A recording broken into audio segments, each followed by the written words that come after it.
I'm Lindsay Theory. This is Gary Klein. We're at the Coliseum where USC opened the season with a 55-6 victory over Arkansas State of the Sun Belt Conference.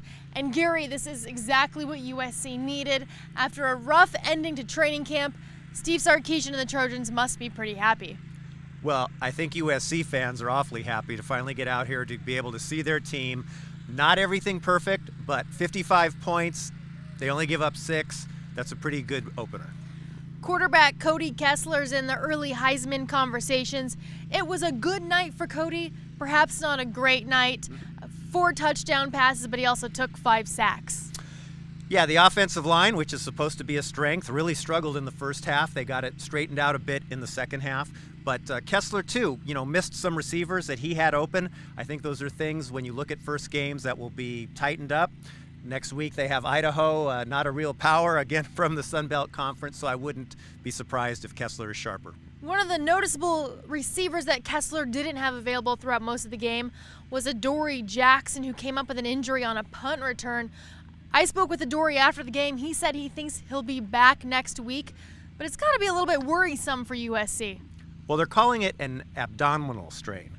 And for a cornerback that's got to turn his hips, for a receiver, a kick returner, he's so agile out there that that's an injury that if you don't take care of it, it is going to linger all season. So he says he's going to be fine. I wouldn't be surprised if they are very cautious and maybe not play him next week, but we'll see. So no Adoree on offense, and there was no Adoree on defense. However, those guys really seem to be able to pick up the pace.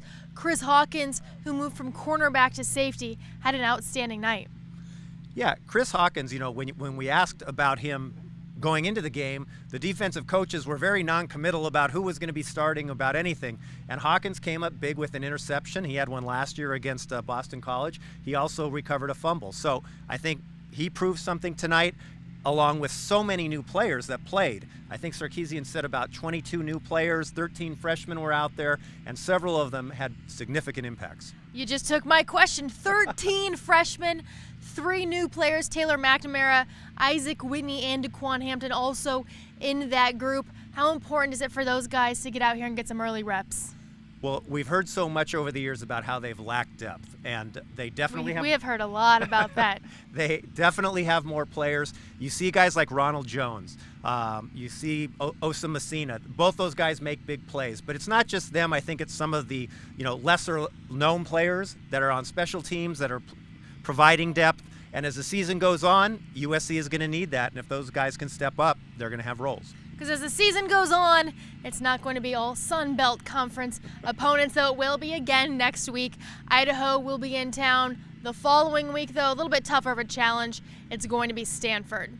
It's now well past mine and Gary's bedtime, almost 1:30 in the morning from the Coliseum. So that's going to do it for us, but be sure to keep it on the Los Angeles Times all week as USC prepares to take on Idaho.